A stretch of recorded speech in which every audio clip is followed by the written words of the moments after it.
Boris Johnson is a free trader with a considerable amount of domestic power, but there is one thing the Prime Minister has got wrong in the negotiations on a future relationship with the EU, a US trade expert has claimed.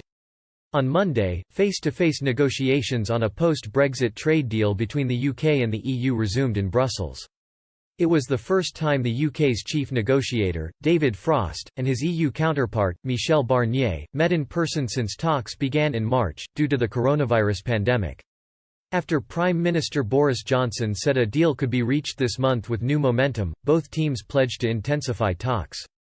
However, there still remains serious differences between the two sides and talks ended early yesterday.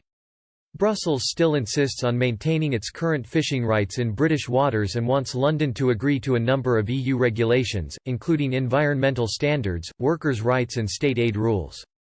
On the other hand, Mr Johnson is demanding the right to diverge from the bloc's rules in order to strike trade agreements around the world. Yesterday, German Chancellor Angela Merkel urged Brussels to plan for a no-deal Brexit with the UK. Addressing members of parliament in the Bundestag, the long-serving leader said the EU must and should prepare for a situation in which an agreement does not happen. As tensions are set to rise in the incoming weeks, U.S. trade expert Simon Lester revealed what he believes has been Mr. Johnson's biggest mistake in the trade negotiations with the bloc. In a recent podcast by the Cato Institute, Mr. Lester described the Prime Minister as a free trader and as someone with a considerable amount of power. He said, "People should look at him as someone who got things done. He got Brexit done and we should give him credit for it.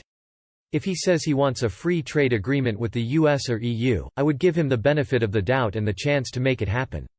However, Mr. Lester noted that there is a thing that worries him about the Prime Minister, the political posturing. He continued, "I don't think it is very valuable, it undermines the negotiations more than it helps. It would be better off really not saying anything. I can see how there are people in the UK who are put off by the EU's demands on a level playing field, which is basically that the UK shouldn't diverge from EU regulation.